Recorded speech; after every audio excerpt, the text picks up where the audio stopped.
What's going on? This was like that, but it looks like it was actually dug up by an animal. Yeah. But these are new ones, so hopefully doing pretty good. Yeah. Got some spinach popping up. Just a little bit. That's kind of exciting though. And like carrots are doing pretty good. I'm gonna have to thin those out soon. And then these are cherry radishes. Cool. And these are French breakfast radishes, which I definitely need to thin out because I just kind of threw them in there. They are definitely a little too close together. And we get some And that is kale. our dazzling blue kale, which we've never grown before. And there's like literally 1, 2 tiny little creasy winter greens. So Nice.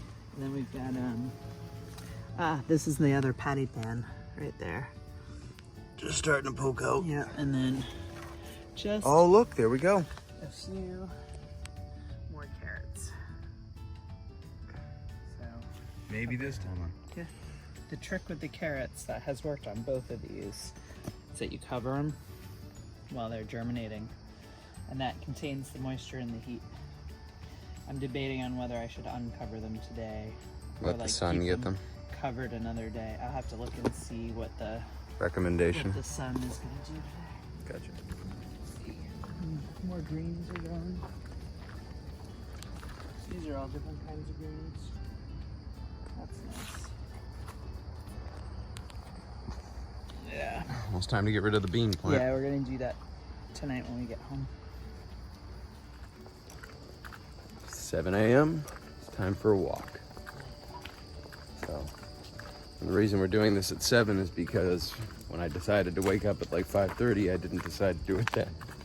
Yeah. But this is the trail out back. Hop on it, go for a walk, see what we can find as far as fruits and whatnot. Gotta go check on some of the wild grapes and hazelnuts. So, and there's probably some raspberries waiting to be found. That's true. So, with any luck.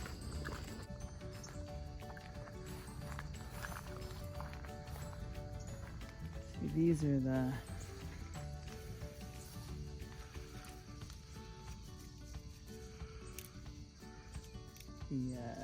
hazelnuts, but I'm actually kind of curious. To see if they have actual hazelnuts in them. Yeah, I hadn't actually considered it. So like, when they're like this, they should be ready. And this is how big they are. Itty bitty. They're tiny, which is not really what you're looking for, which means there's no actual, like there's really no meat in them.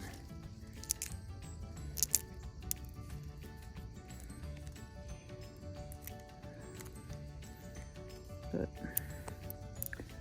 yeah, I don't know. This like makes me think of what James Prigioni was saying, which you know is that a lot of their hazelnuts just fell off with no nuts Fruit, inside. But these are actually like drying out to be really tiny, which makes me think that something's going on with hazelnuts this year, kind of generally. And I don't know if So it relates sad. to the weather, you know. But we'll have to keep an eye on it. We should go see if there's any grapes. Yep. I've got to figure out what these really pretty blue berries are. Actually, I'm gonna see if I can figure that out right now, because they're so pretty.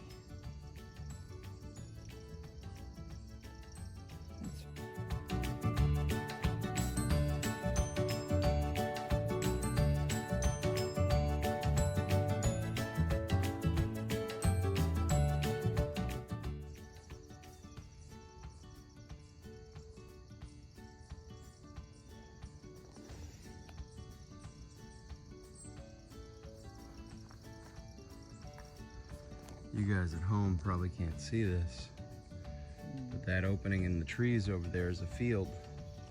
And sometimes when we walk by in the evening, there's goats and geese. Like 35 head of goat, like almost 2 dozen geese. It's fantastic, it's so pretty.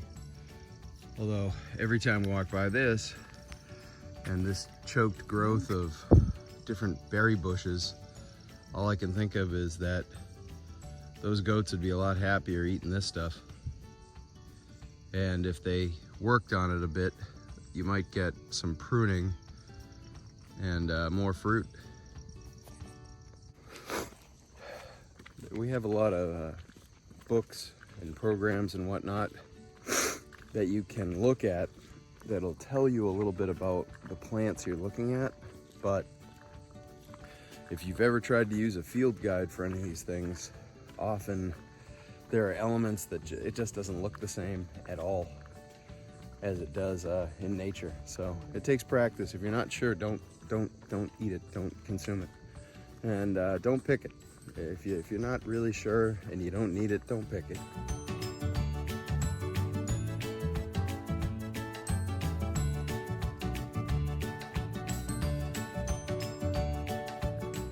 What do we got?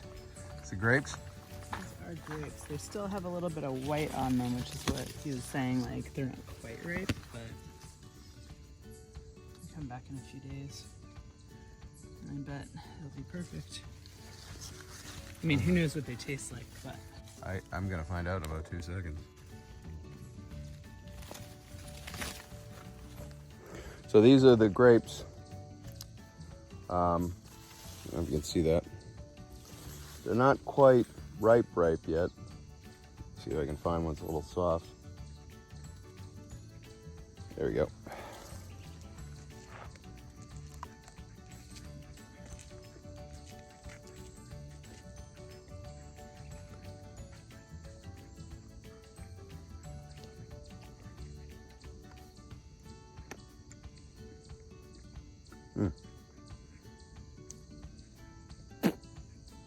Seeds. It's got a nice tartness to it. Maybe a few more days, warm weather, and they'll be ripe. If the birds don't get them all, we'll get some of them. That's pretty damn good, actually.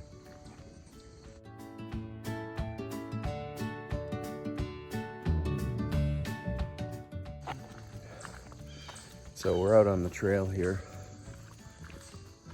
I don't know if you guys know this, but, and I could be wrong, but you don't need to wear a mask when you're outdoors and you're more than 6 feet from other human beings, especially out here where there isn't anybody. I mean, you do whatever the CDC, I guess, tells you to do, and you trust in the good doctor because he knows everything, but if you're not in shape and you've decided to go out running and you're by yourself in nature, as we are, there's not another human being. Look at this. The only other ones are way down the trail. I personally am not so sure you need a mask to be running out here. And on top of that, your oxygen exchange rate isn't very good. If you're overweight, like I am, and you're gonna run, I would go to the most remote place possible, kind of like this. There you go. No worry there. That was what, 6 feet away and all of a quarter second. I would go find someplace where you can breathe and exercise there.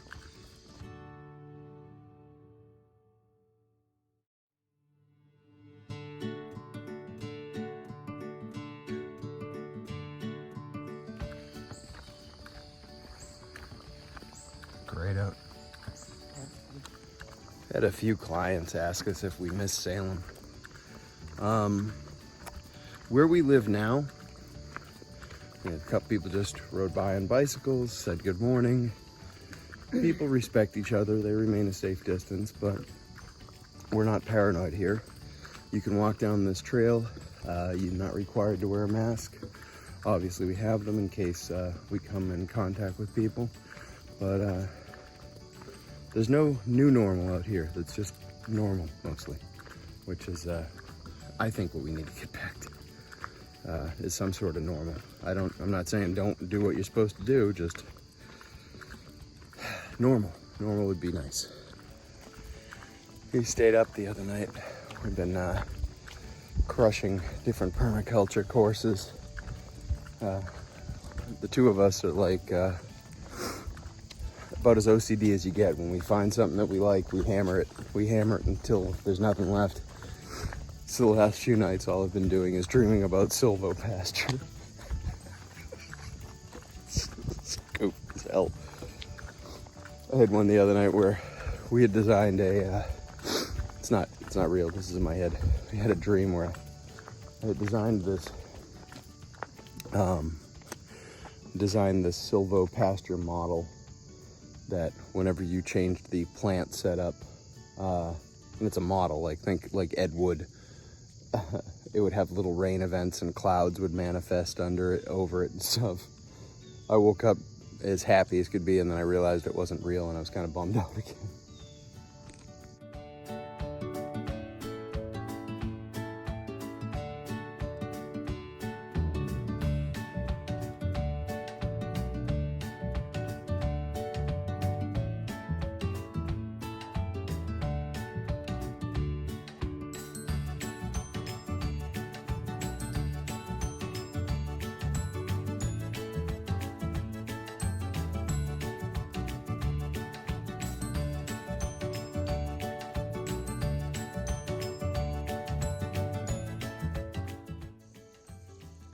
So, I always like to point these things out. You see what's behind me? This goes on forever. This is part of the electrical grid. If you go down to the electrical grid in your part of the state, no matter where it is, probably looks a lot like this. There's not much going on. A lot of vegetation that's been knocked down, new growth, different plant varieties. You know, when I was first reading Eastern Deciduous Forest back in the 90s, I was awestruck when the author pointed out that when you clear cut an area, you don't produce a monocrop. If you have a acre of pine trees and you cut them down, you go from a very singular species. Pine forests are not very diverse. They're not full of abundance of life, not compared to stuff like this. And the seed bed takes over and you get this insane cacophony of plants. It's probably not the right word, but whatever. The thing that always blows my mind is that people go like, oh, you know, I don't know if we have wild animals like that. And I like to point out that I think it was 2017, someone harvested a black bear on the Cape that was almost 420 pounds. And they're like, they're not supposed to be down here. I'm like, you know how they got there, right? This highway. Your turkeys move throughout the state on this highway. The bobcats, and I guarantee you mountain lions that are out here, all sorts of animals, are following those food sources. They don't pay attention to state or county lines. They don't care what the biologists think is or isn't there. They go wherever they want.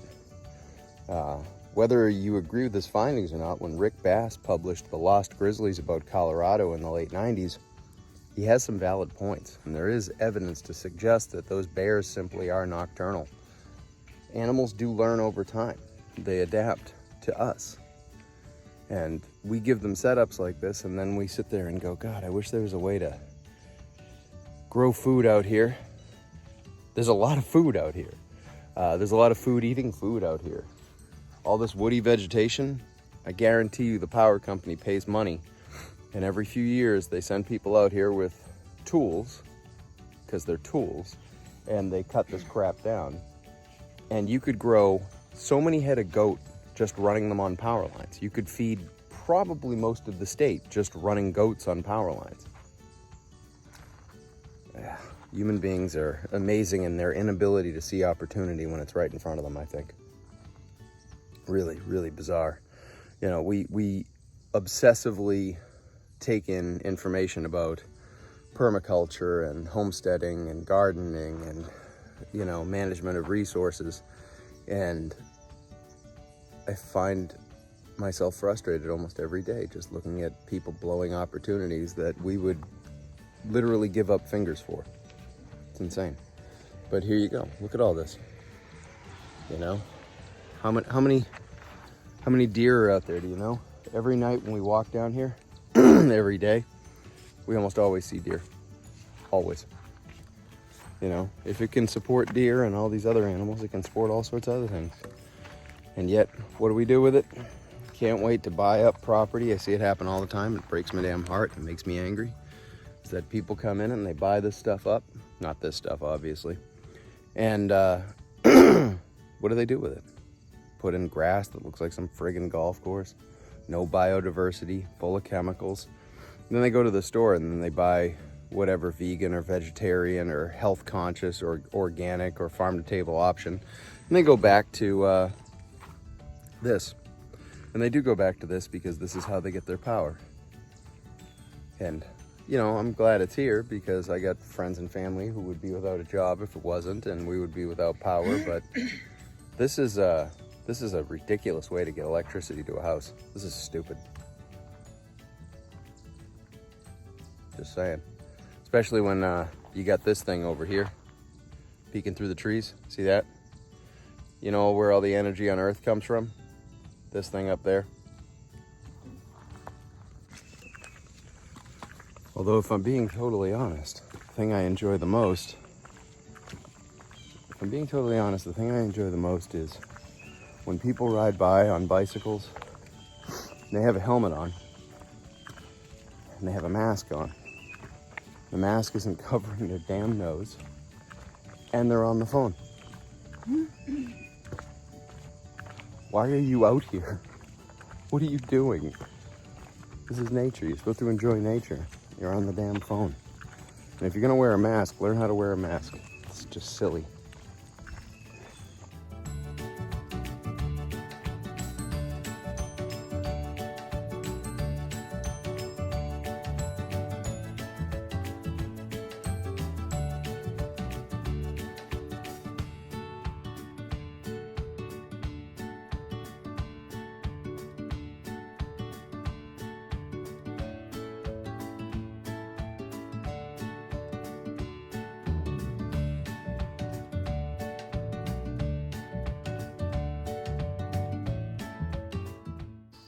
So when we get back to the house, we are going to Just pull the bean plants out of the dirt, mostly so that they can, because it's going to be hot-ish today, they'll start wilting and dying, so that tomorrow I can separate them a little bit more easily from the healthy pepper plants, because they're kind of entangled. It's sad, there's only 2 plants, but it literally is, the vines are covering across the entire top of the hoops on that garden. So now, this is something weird that we've noticed from watching people's videos and talking to other people, is that almost across the board, regardless of where you live on the East Coast, there are certain plants this year that just did terribly. A lot of people squash, Yeah. pumpkins, beans. A lot of people had great growth, but no fruit. Yeah, that's what we had too. So unfortunate. Yeah. But yeah, it's been kind of weird weather. Really late frosts for pretty much everyone on the East Coast. When I say even in South Carolina, they were getting their last frost like the 2nd week of May, which means ours was probably like the 3rd week of May. At least, yeah. It definitely got cold. And then not a lot of rain, a lot of heat, a lot of like up and down.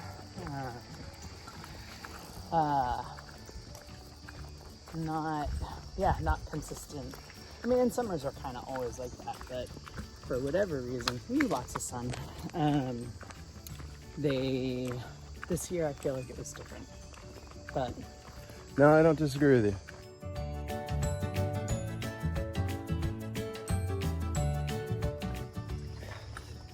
our sad task for the day is to pull out these little plants.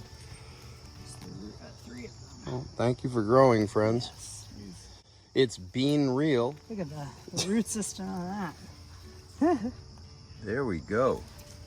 There's one more over here.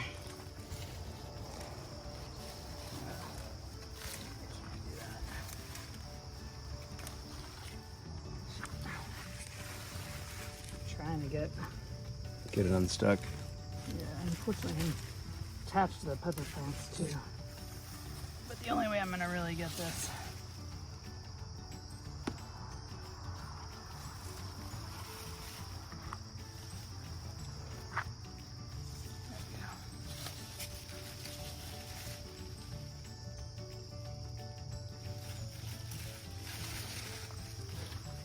what I'm trying to do right now, even though it, 24 hours is not really a big deal, is just move all these vines out of the way. Peppers, yeah, get a little bit more sun. Look at how big that leaf is. That's amazing. Look how crazy That's is. wild. Let me get a picture of that. I'll deal with this later. So I'm gonna have to restake that pepper plant. These actually kind of look a little deformed. Yeah. I don't know what they're really supposed to look like, but I mean, this leaf looks wacky. Yeah. That's usually a sign something's wrong. Yeah, it also could just be that the net is not really the best thing.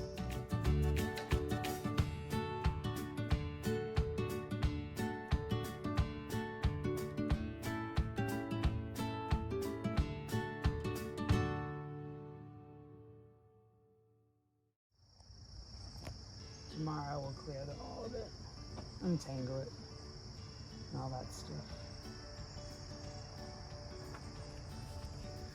Let's rotate the compost. Oh, So, there's a froggy over here. these are the plants from earlier.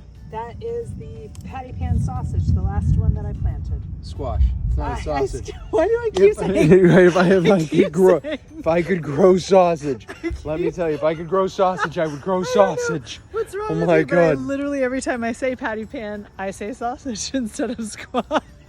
Would you like some sausage? Apparently, We're growing I some. need some sausage. I think it's free range. And these are the carrots.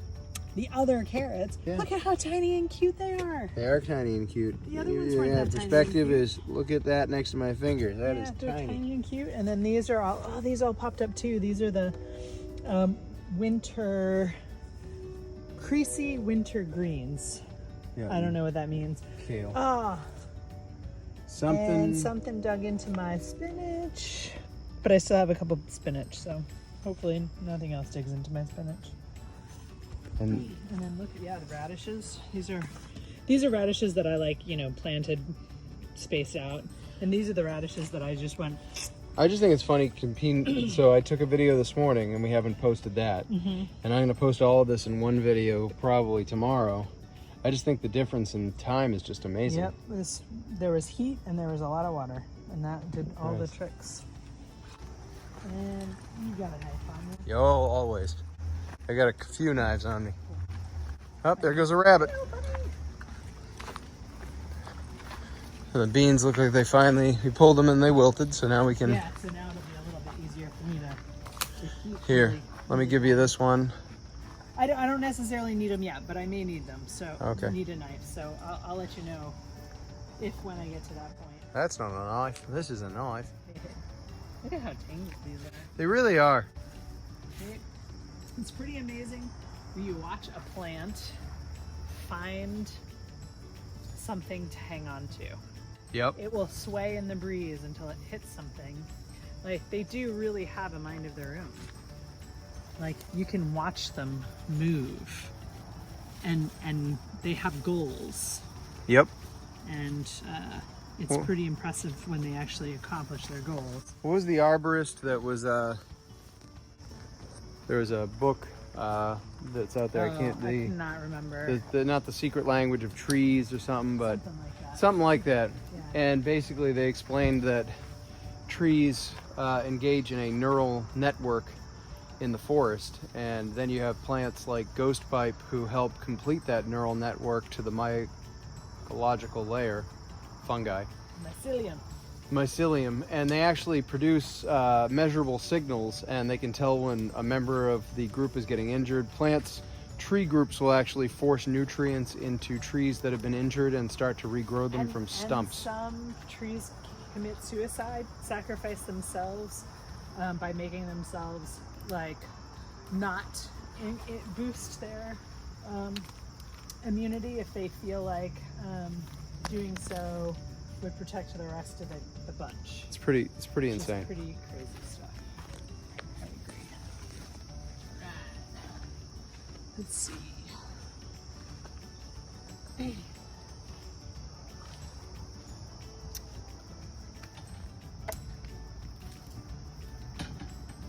But you guys gotta go. Yeah, sorry guys. I gotta give these peppers some Light. room. I'm gonna help. These are the plants from earlier. That is the patty pan sausage, the last one that I planted. Squash. It's not a sausage. Why do I keep saying? If I could grow sausage, let me tell you, if I could grow sausage, I would grow sausage. What's wrong Oh with my you? But I God. literally every time I say patty pan, I say sausage instead of squash. Would you like some sausage? Apparently, We're growing I some. need some sausage. I think it's free range.